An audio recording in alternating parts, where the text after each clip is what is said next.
están, queridos amigos? Bienvenidos. Esto es Nuevas Voces en Agricultura, comenzando una nueva edición de nuestro programa absolutamente en vivo y en directo, siendo las 13:07. Y entramos inmediatamente en materia en este día jueves de historia. Nos acompaña el profesor Alejandro San Francisco, académico de la Universidad Tarapacá, de la Universidad Católica. Por supuesto, conductor también del podcast de Historia, Libros y Banderas aquí en Agricultura. Bienvenido, Alejandro. ¿Cómo estamos? Muy bien, pues Tomás, terminando mayo ya. Así que vamos a llegar a la mitad del año. Junio es un mes importante, según sé. Es un mes importante, Alejandro. Y además parte junio, el 1 de junio, y entremos en materia, porque tenemos solo 2 bloques. Junio parte, desde hace algunos años, con la cuenta pública del presidente de la República, y en este caso con la última cuenta pública del presidente Gabriel Boric. Y vamos a conversar de la cuenta pública, precisamente, de la cuenta pública de Boric, pero también de la cuenta pública en la historia. Primero un repaso, querido Alejandro, para nuestros auditores. Separamos la cuenta pública del 21 de mayo, eso hace muy poquitos años. ¿Cuándo ha sido la cuenta pública en la historia? Porque no siempre fue el 21 de mayo, ni mucho menos el 1 de junio. Pero sí ha sido el 1 de junio. Interesante. En el siglo XIX era el 1 de junio. Era la cuenta que se hace del estado político y administrativo de la nación ante el Congreso Pleno. Pero, por ejemplo, hay un discurso famoso de José Manuel Balmaceda, pero hay otros, el 1 de junio de 1890, que comienza diciendo: vivimos una hora de quietud pública y de actividad en los círculos políticos del Congreso. Lo recuerdo porque unos pocos meses después Chile estaba en guerra civil, o sea, no era tan tranquila la situación, pero eso era en el 1 de junio, y lo mismo pasó hasta el gobierno de Arturo Alessandri entre 1920 y 1925, estrictamente fue hasta el 24 por los golpes militares, pero después, con la Constitución del 25, pasó a ser el 21 de mayo, y eso tiene que ver con la Guerra del Pacífico de 1879, que permitió fijar una fecha muy simbólica para Chile. Eso fue hasta 1973, cuando fue el último discurso del presidente Salvador Allende, 21 de mayo de 1973, que se difundió con una bajada terrible. No a la guerra civil, o sea, Chile vivía momentos realmente muy, muy dramáticos, muy difíciles. Prácticamente todo el gobierno del general Pinochet, la cuenta pública fue el 11 de septiembre. Digo prácticamente porque la situación no fue así en 1980. Lo que pasó ese año fue que el general Pinochet convocó a un plebiscito para aprobar la nueva Constitución. Entonces el día estuvo dedicado a otra cosa, y no a la cuenta pública. En la noche dio un discurso ante la gente partidaria del gobierno que lo fue a acompañar.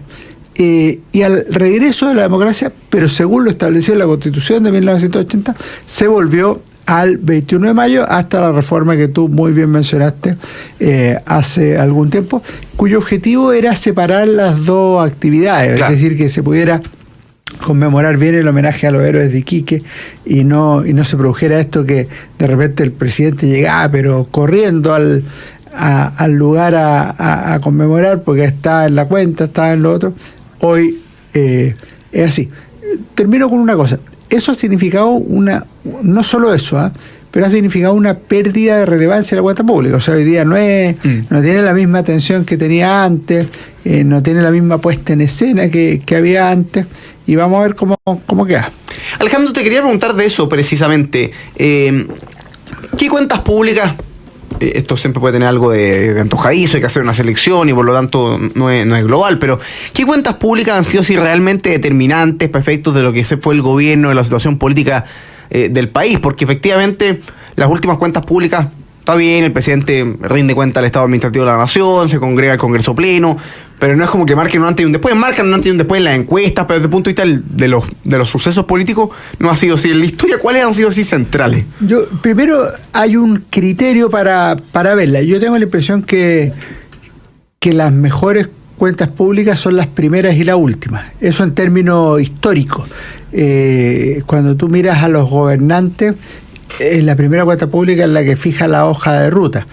La última es la que quiere dejar el legado, una imagen ante la historia. Coincide además, pero esto es coincidencia, que en algunos momentos son muy dramáticos, pues el de Allende el 73, Arturo Alessandri el 24, Balmaceda en 1890. Pero eso es una casualidad, porque no podían saber cómo iban a terminar.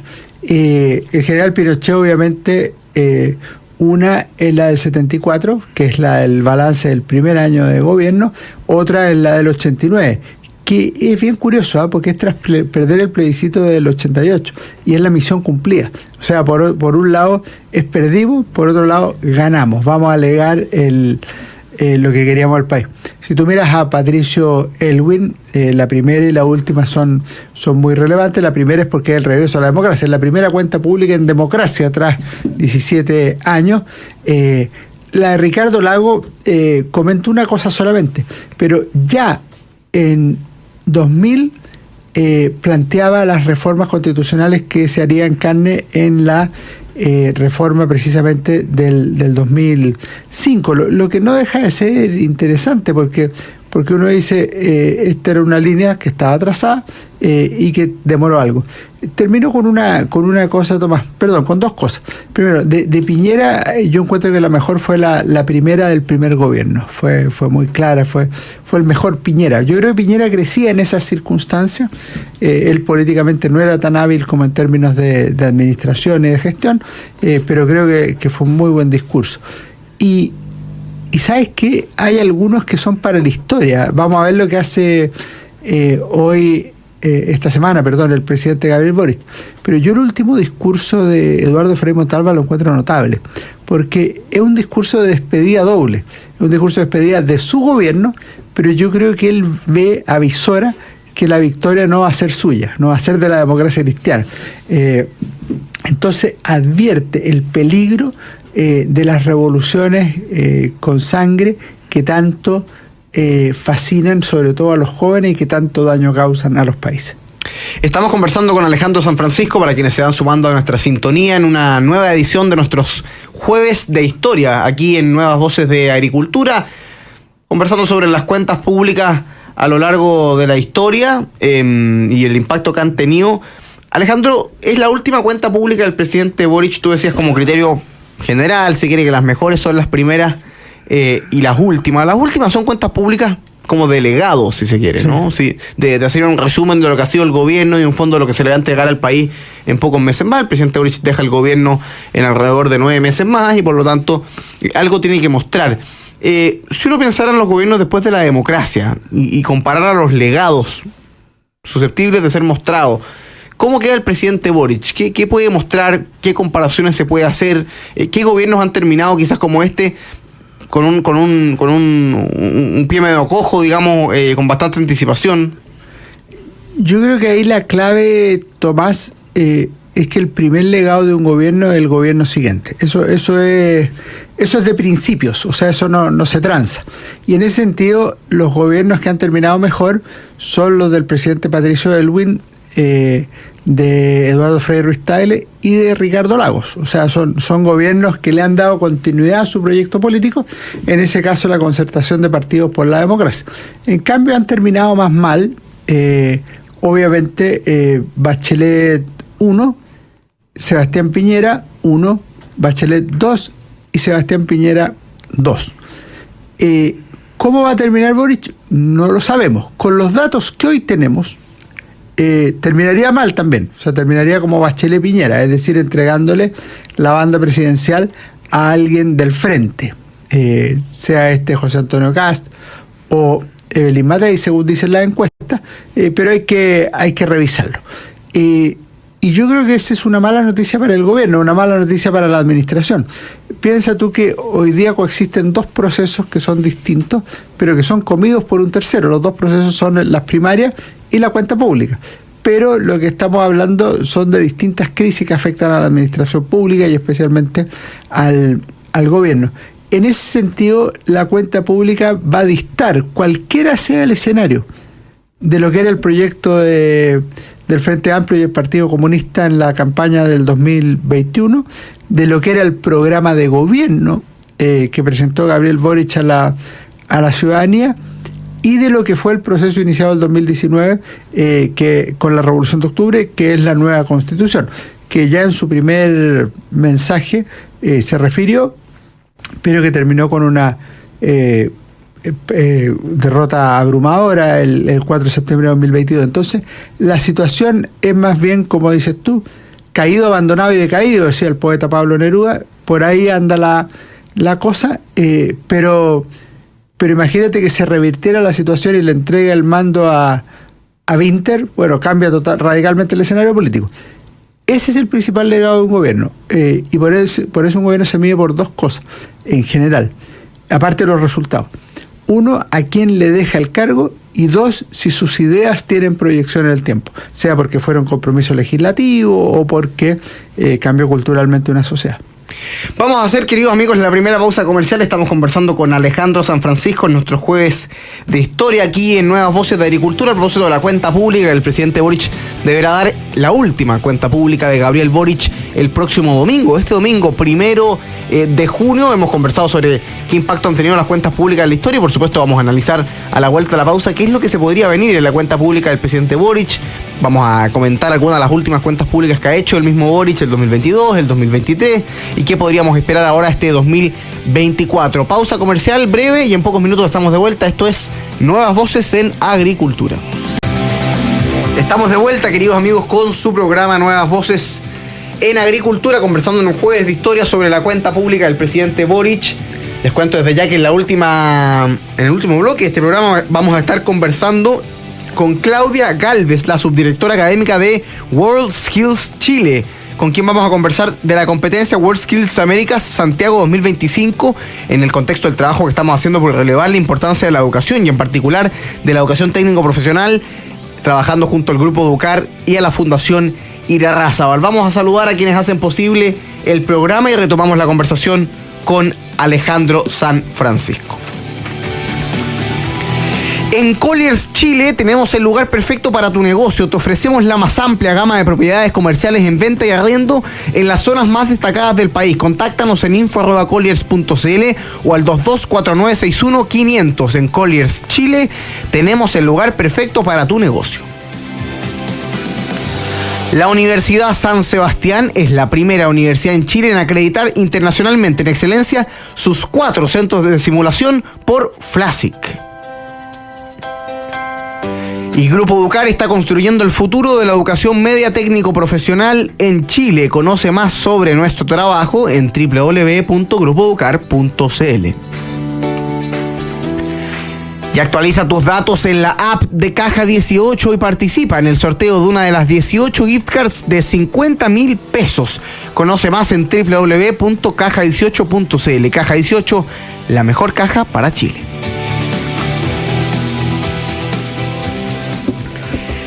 Saludamos a todos los que nos están escribiendo por el chat en directo del canal de YouTube. Por supuesto, los invitamos a ponerle me gusta, así llegamos cada vez a más personas en esta conversación de Nuevas Voces. Con su like vamos creciendo en sintonía. Saludos a Alto Cafetería, que ya puso su me gusta, a María del Pilar Figueroa, a Luis Pérez, a César Vega, que nos escribe desde Viña del Mar. Saludos a Gloria Martínez, a Juan Ortiz, a Sergio Ponce, a Pablo Marambio, Rodrigo Codocedo, Claudia Cerda dice: buenas tardes, cariños a mi programa favorito de agricultura.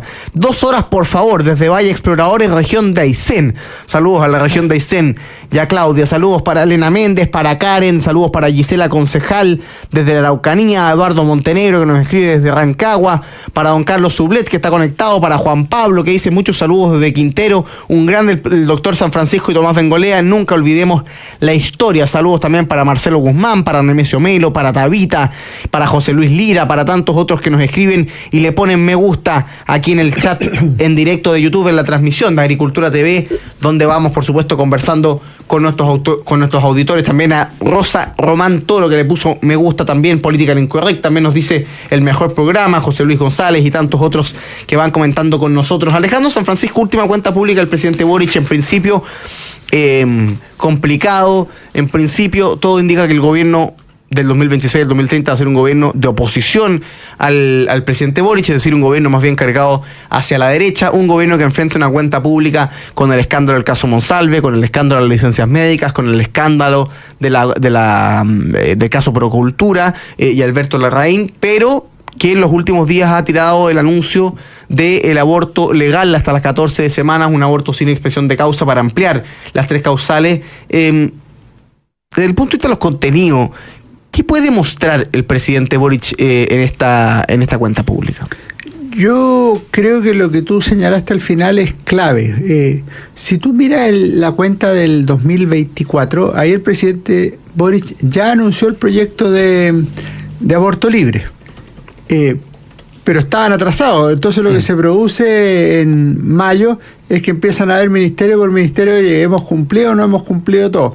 Entonces en los que están pendientes se acelera la actividad. Eso es habitual, ¿eh? No es culpa de este gobierno ni del anterior, sino que es una regla. Si estamos atrasados, vamos. Pero esa es la postura tradicional de gran parte de la izquierda y ciertamente del gobierno del presidente Boric. Era la misma postura de la presidenta Michelle Bachelet, pero ella, por razones tácticas y de otro tipo, aprobó el aborto en 3 causales, que era en el fondo abrir la puerta al aborto libre que hoy se comenzaría a discutir. En eso yo creo que lo que se produce es un sinceramiento de posiciones.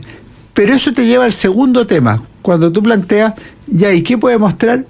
Es que son menos las cosas que puede mostrar el gobierno. En los temas más relevantes para la ciudadanía, que son el desarrollo económico y la seguridad, la situación no es buena. Por ahí aparecieron algunos datos en que en algunos ámbitos de la seguridad había mejorado, pero son muy impactantes las imágenes también. Entonces, hace un mes teníamos este narcofuneral tremendo, con todo lo que ello implicaba, y en términos económicos, Chile no es un país paralizado. Tampoco es un país en crisis económica como el 29, el último año de la Unidad Popular, o el 82-83, o incluso el 1998, la crisis asiática, y la subprime el 2008. No tiene nada de eso. Pero es un país mediocre, o sea, un país que va a la rastra, que está muy lejos de aquel país que tuvimos, por ejemplo, entre 1984 y 1998, que crecía al 6-7% anual, que permitía la disminución radical de la extrema pobreza y de la pobreza. Entonces, en ese sentido, no, en términos de cuenta, va a ser más bien pobre. Alejandro, uno de los hitos, me imagino, probablemente que el presidente Boric va a querer relevar, va a ser la reforma previsional, ¿no? Que es quizás el tema, ¿no?, que el gobierno ha sacado adelante. Lo hizo en acuerdo con Chile Vamos, en la aprobación de esta reforma previsional, que es una suerte como de reforma media Frankenstein, ¿no?, que incluye un porcentaje de préstamo al Estado, un porcentaje de la capitalización individual, pero la creación de instituciones públicas, un punto adicional de reparto para compensar o para equilibrar las pensiones de hombres y mujeres. Salvo pensiones, pareciera ser que hay poco que decir. Había anuncios el año pasado, miremos un poco lo que eran las cuentas públicas del 2023. Y en lo de las pensiones, bueno, el que leas el primer punto del 2022. Mira lo que dice, compromiso de enviar un proyecto para reformar estructuralmente el sistema de pensiones, respetando los ahorros individuales y estableciendo un nuevo sistema de financiamiento. Claro, no va a ser así. No va a ser así. O sea, hay un logro para el gobierno, que es la reforma previsional, pero no es como la había anunciado el 2022. Ahora el 2022, en el contexto final de lo que era la convención constituyente, era todavía con el vuelo de haber ganado y haber asumido en marzo, pero eso ya se difuminó. Hoy día básicamente está consolidado el sistema de pensiones. No significa que no se va a volver a discutir, se va a volver a discutir en su momento, pero el cambio estructural no se produjo. El sistema de financiamiento en general no es cambio de sistema, es aumento de la cotización individual. Lo más novedoso ahí es ese préstamo al Estado, que es muy raro en países como Chile. Lo más lógico es que el Estado le preste a las personas que más lo necesitan y no al revés. Hay un tema interesante, Alejandro, que está tan al debe, ¿no?, este gobierno, ¿no? Está en el 2022, y yo me imagino que va a estar en la cuenta pública el fin de semana, que tiene que ver con el famoso fin al CAE, ¿no? En su minuto era la condonación al CAE, es decir, en perdonar la deuda. Y hoy día se ha hablado de este nuevo sistema de financiamiento de la educación superior, el famoso FES, que se está siendo discutido en el Congreso, ha tenido aprobación en algunas comisiones, pero que el otro día, por ejemplo, el exministro Raúl Figueroa decía que era un proyecto que afectaba gravemente, no solo financieramente a las instituciones, sino a la autonomía y la libertad y diversidad de proyectos educativos. Educación, quizá una de las grandes promesas del Frente Amplio, ha estado tan ausente en este gobierno. Lo que pasa es que el gobierno no ha tenido la mayoría.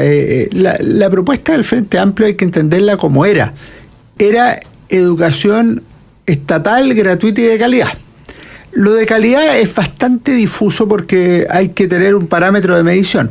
Pero lo de estatal y gratuito es muy fácil, pues estatal es lo que pertenece al Estado, gratuito es lo que no se paga. Ese sería como el resumen. No ha logrado hacer la última, calidad, pero las otras tampoco. O sea, el proyecto de la presidenta Bachelet en su segundo gobierno era, por ejemplo, que la gratuidad fuera solo a instituciones del Consejo de Rectores, o sea, las estatales y las tradicionales no estatales. Finalmente, ante el recurso al Tribunal Constitucional, eso cambió y se sumaron algunas privadas. ¿Qué te diría yo en ese tema? Primero, que el gobierno aprovechó el asunto de la condonación al CAE para hacer una reforma más integral al financiamiento universitario.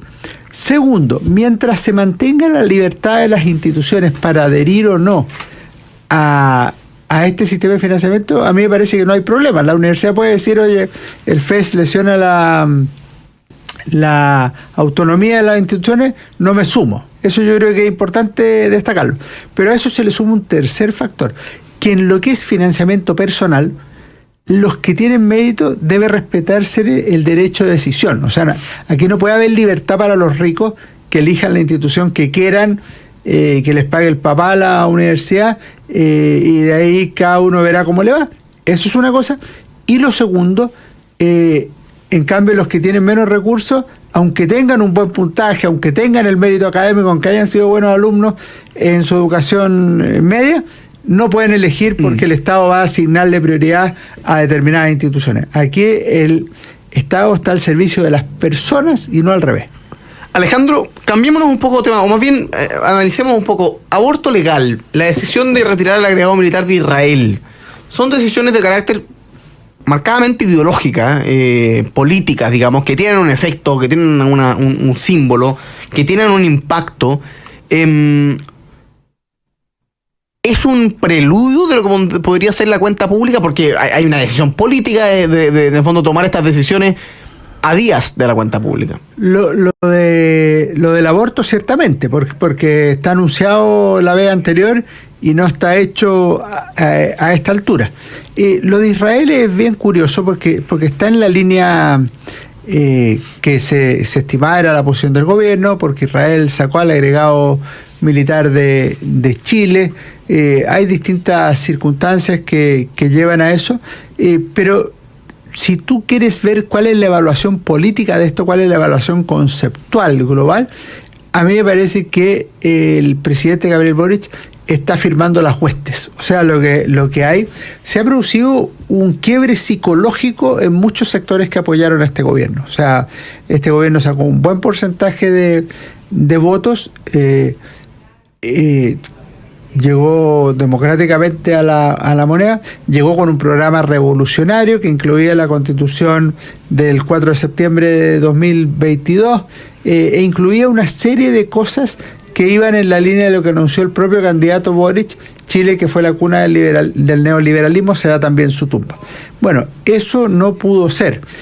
Y a eso se le ha sumado en el último tiempo un desafecto, un quiebre psicológico de la adhesión de muchos partidarios por el problema de la deshonestidad o por el problema de la falta de probidad en la administración de los recursos, sea en el caso fundaciones o en el caso que hemos visto en los últimos días de las licencias falsas. Yo creo que lo que hay aquí es una decisión de decir, mira, aquí el adversario es solo uno, es la derecha, no nos dividamos, enfrentemos lo que estamos viviendo y salgamos adelante. Si tú miras las declaraciones de Janet Jara o del diputado Winter a propósito del tema de Israel, hay una alineación total con la postura del gobierno, e incluso el diputado Winter le puso un subsidio al tema. Alejandro, lamentablemente se nos va acabando el bloque, pero por supuesto queremos hacer la recomendación de libro de cada programa, de cada jueves de historia. ¿Qué le traes a nuestros auditores? Primero, un libro que me llegó, voy en la página 30, así que no, porque me llegó hace un día. Aquí está, Civiles y Militares. El rol de defensa en la consolidación democrática 1994-2000 de Edmundo Pérez Lloma, que fue ministro de Defensa. Editorial Crítica, y agradezco a Planeta Libros por haberlo enviado, me llega a domicilio, así que, y ya vamos en la página 30, pero el último libro que me leí, que es realmente muy bueno, muy interesante, es es de Hugo Harvey y se llama Pueden ganar una isla pero perderán un continente. El gobierno de Eduardo Frei Montalva ante la intervención de Estados Unidos en República Dominicana en 1965. En plena Guerra Fría, comenzando el gobierno de Eduardo Frei, menos de un año, y pocos años después del triunfo de la Revolución Cubana. Ese es el contexto que sirve de marco a esta obra de Hugo Harvey, publicada por Ariadna Ediciones, también publicado este 2025. Ahí está la recomendación del libro entonces de Alejandro San Francisco, y con eso vamos terminando el Jueves de Historia, pero no nuestro programa, porque como les anunciaba, a la vuelta de la pausa vamos a estar conversando con Claudia Galvez, quien es subdirectora académica de WorldSkills Chile. Vamos a conversar sobre la competencia WorldSkills América Santiago 2025 y el trabajo que se realiza en Chile. Agradecemos a Alejandro San Francisco su participación aquí en este Jueves de Historia. Vamos a la pausa y en pocos minutos estamos de vuelta para conversar de educación aquí en Nuevas Voces de Agricultura. Estamos de vuelta, queridos amigos, con su programa Nuevas Voces en Agricultura, y como les había anunciado antes de irnos a la pausa, ya está conectada con nosotros Claudia Galvez, quien es subdirectora académica de WorldSkills Chile. Claudia, bienvenida a Agricultura, ¿cómo estás? Hola Tomás, muy buenas tardes, un gusto estar acompañando este capítulo. Vamos a conversar, les hemos contado a nuestros auditores que estamos dedicados a la educación. Cada 2 semanas estamos conversando con distintas personas que trabajan junto al Grupo Educar, junto a la Fundación Irarrázaval, y en este caso nos acompaña Claudia para contarnos un poco de qué se trata WorldSkills Chile y en particular de qué se trata WorldSkills Américas Santiago 2025. Parto con lo primero. Claudia, cuéntanos un poco de qué se trata WorldSkills Chile, esta fundación, a qué se dedica, cuál es su objetivo. WorldSkills Chile es una fundación que promueve fuertemente la formación técnica a nivel nacional y además participamos del movimiento mundial. Somos uno de los 91 países que integra este gran conglomerado de países. Promueve la formación técnica en varios aspectos, Tomás. Primero, tratando de acercar la formación, la base de la formación a nivel mundial con el estándar que pide la industria, considerando que nuestros jóvenes terminan la enseñanza media con una mirada de insertarse al mundo laboral. Claro. Por lo tanto, hay un fuerte trabajo y una fuerte alianza en poder entregar herramientas y poder entregar además cuál es el estándar con el que deben ir preparándose y actualizándose, por supuesto, año a año. Una de las cosas destacadas que pues estoy viendo que la Fundación integran diversas organizaciones, entre ellas la CPC, SNA Educa, por supuesto, ACIMET, en fin, la misma Fundación Irarrázaval. Una de las cosas destacadas que hacen son las Olimpiadas de Habilidades Técnicas. Cuéntanos un poco, Claudia, de qué se tratan esas Olimpiadas. Sí, mira, lo primero es hacer un alcance con lo que tú señalaste, la integración de empresa, institución y también el Estado a través del Ministerio de Educación. Son las 3 patas que deben estar presentes en la formación profesional, siempre desde la mirada de la inserción laboral. Entonces, no es casualidad que tengamos integrado dentro de nuestros socios fundadores a aliados desde la empresa y también desde el educación y gobierno. Con respecto a la Olimpiada, todos los años, este ya es el 9º año que realizamos este encuentro competitivo y tiene 2 características puntuales. La primera es que durante 3 días, jóvenes de tercero, cuarto medio de las distintas especialidades desarrollan desafíos competitivos que no es nada más que una simulación de un espacio laboral, pero con una medición y una evaluación basada en las competencias laborales. No se mide el plan de estudio, no se mide el plan curricular, obviamente es parte de la formación y de la preparación, pero ese es un punto a destacar. Y en segundo lugar, como bien mencionaste, este año vamos a tener la competición regional, somos sede oficial, vamos a tener 20 países en Chile con más de 300 jóvenes participando y debatiéndose para poder obtener su primer lugar, que si bien es una medalla muy simbólica, pero el fondo está en cómo estos jóvenes comparten y cómo demuestran su nivel técnico en actividades 100% manuales. No, acá no hay una prueba teórica, no hay preguntas, sino que ellos tienen que desarrollar actividades como, por ejemplo, reparar un vehículo, preparar un menú o simplemente hacer una atención en el área de enfermería, por ejemplo. Claudia, pasémonos a un tema que es interesante, ya es incluso un desafío aún mayor, porque tienen este año la 6ª edición de la competencia regional organizada por WorldSkills Américas, o sea, ya una cuestión internacional, que además este año se va a celebrar en Chile. Cuéntanos un poco de qué se trata, ya van en la 6ª edición, cuéntanos un poco de esta competencia regional, un poco cuál es la experiencia que viven los jóvenes en esta competencia con personas de distintas partes de América. Sí, es la regional, a nosotros nos corresponde esta regional de América, que está integrada por 27 países, y la tarea ya empezó, Tomás, los jóvenes ya se están preparando, cada país elige, selecciona a un joven, a un competidor, que viene acompañado de un docente, un profesor o un profesional de la habilidad en la que va a competir, y se empiezan a entrenar para llegar a Chile y no solo compartir un espacio, tenemos 9 sedes donde vamos a tener divididas 21 habilidades, pero no solo el espacio del desafío técnico, sino que también hay un desafío de integrar cultura, de preguntarse cómo te preparas tú, cómo es tu sistema de educación, y también la exigencia que ellos sienten por representar a Chile y cada uno, por supuesto, a su bandera. Esta 6ª edición nos tiene muy contentos porque hace 7 años que no lográbamos convocar de manera presencial a este evento regional, por pandemia, por distintas razones en la región también.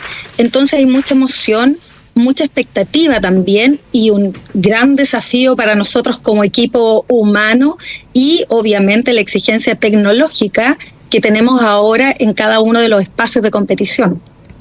Tengo una pregunta, Claudia. Este tipo de competencias, ¿no? Y que además Chile sea sede de esta 6ª edición de la competencia regional de WorldSkills Américas, ¿cómo contribuye también al objetivo de que los jóvenes, cuando ya pasan la adolescencia y tienen que pensar en su futuro laboral, miren hacia el mundo técnico profesional y no decanten necesariamente en el mundo universitario? Es decir, que se releve la importancia y la proyección de futuro que pueda tener el mundo técnico profesional. ¿Cómo ustedes valoran esta iniciativa y esta competencia para efectos precisamente de relevar, de destacar el mundo técnico profesional como una oportunidad real para el futuro de los jóvenes? Me gusta mucho tu pregunta, Tomás, porque muchas instituciones lo preguntan, muchas familias, muchos jóvenes también nos dicen por qué esta competición y qué viene después. Bueno, acá es importante destacar que un gran porcentaje de jóvenes entra a la educación técnica con mira a trabajar prontamente, por distintas razones. Entonces, WorldSkills lo que promueve es preparar de la mejor manera posible para que estos jóvenes lleguen al espacio laboral e insertarse no solamente desde lo técnico, sino también desde lo humano y desde la madurez que exige empezar una vida laboral a los 18 años. Entonces, parte del trabajo que se hace es vincularnos con empresas y que las empresas puedan abrir también ese espacio y muestren la necesidad que hay de contar con esta mano de obra, con esta preparación profesional para que lleguen a un desempeño exitoso. No es menor que este año tenemos, por ejemplo, habilidades como mecatrónica, industria 4.0 y robótica móvil se van a desarrollar justamente en una empresa. SMC Chile va a recibir a un buen número de jóvenes que van no solo a competir, sino que a mostrarse, en el buen sentido, por favor, a ponerse en vitrina para que las empresas que miran WorldSkills, empresas que visitan la competición, miren el nivel que tienen nuestros jóvenes nacional y regional y que están con toda la preparación para poder ofrecerles, por ejemplo, una práctica laboral o un trabajo. Entonces, esas son experiencias que ya hemos vivido y que ya ha sucedido en competiciones anteriores. Por lo tanto, esto no termina con la semana de competición, sino que viene también después la vinculación y las redes que se forman durante el proceso. Claudia, te hago una última pregunta. WorldSkills América se va a celebrar en Santiago del 3 al 8 de noviembre del 2025. Pueden participar jóvenes, técnicos y profesionales de hasta 22 años de edad y la inscripción la coordina WorldSkills Chile a través de competencias nacionales. Te hago una pregunta como de futuro, Claudia. ¿Cuál es la principal o cuáles son los principales desafíos del mundo técnico profesional? Hemos estado conversando, gracias a la Fundación Errázabal del Grupo Educar, del trabajo. Muchas veces uno ve tantas malas noticias en materia educativa, en la opinión pública, en la televisión, niños a los que no les llegan los útiles escolares en la fecha, deserción escolar, los costos de la pandemia. Pero hay tantas buenas experiencias, gente haciendo bien la pega, establecimientos educacionales bien gestionados, niños saliendo adelante. ¿Cuál es el gran desafío en Chile de la educación técnico profesional para el futuro? Si uno tuviese que hacerle un tirón de oreja a la política, ¿no? A las autoridades, a las personas que nos están escuchando, ¿cuál es el gran desafío? Te agradezco la oportunidad de hacer ese tirón de orejas, porque si hay que hacerlo, vamos a la empresa que necesitamos que abra sus espacios, tal vez no laborales, pero sí espacios para que los jóvenes vayan y hagan pasantías, no a mirar la máquina y se emocionen con la tremenda tecnología, sino que tengan la oportunidad de estar, por ejemplo, 2 horas manejando un torno CNC, 2 horas manejando una máquina TIG en soldadura, o 2 horas, por ejemplo, haciendo un diagnóstico en electromovilidad en un vehículo eléctrico de verdad. Hay una deficiencia en equipamiento, hay una deficiencia en actualización tecnológica, sí, pero los colegios tal vez no tienen la capacidad económica para resolverlo hoy, pero las empresas esa tecnología ya la disponen. Sería muy bonito y enriquecedor lograr acercar a las escuelas y poder tener estas vivencias en los espacios donde ellos van a recibir a los jóvenes.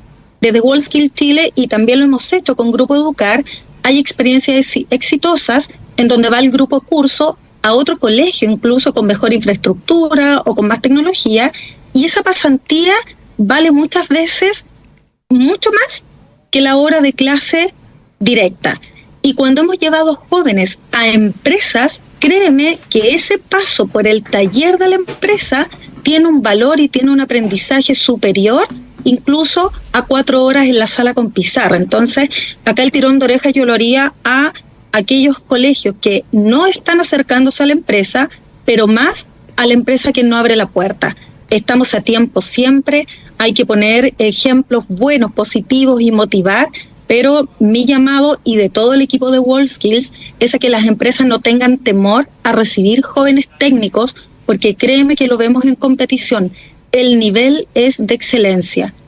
Con o sin medalla, esto tiene relación con lo que ellos entregan y más aún, el potencial de nuestros jóvenes técnicos, creo que no lo estamos mirando bien y hace falta que vayan a mirar lo que hacen.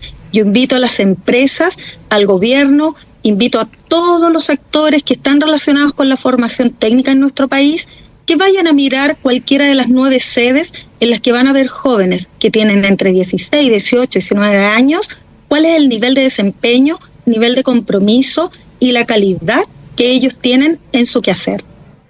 Claudia Galvez, subdirectora académica de WorldSkills Chile, te quiero agradecer esta conversación aquí en Nuevas Voces de Radio Agricultura. Me imagino vamos a seguir conversando en el futuro. Ya saben, del 3 al 8 de noviembre, WorldSkills América, 6ª edición de la competencia regional, que va a tener sede aquí en Santiago de Chile. Un abrazo, Claudia, muchas gracias por acompañarnos. Gracias, quedan todos invitados. Con eso vamos terminando nuestro programa, queridos amigos. Agradecemos a todos su sintonía, sus comentarios. Los invitamos a ponerle like, a ponerle me gusta a todos los que están ahí en Agricultura TV. Invitamos también a que se queden en la 92.1, viene Deportes en Agricultura, y nosotros nos reencontramos mañana viernes 30 de mayo para cerrar la semana y el mes también aquí en Nuevas Voces, viernes a las 13 horas, para comentar todo el análisis de lo que puede hacer la cuenta pública este 1 de junio del presidente Boric. Que estén bien y nos vemos mañana. Chau, chau.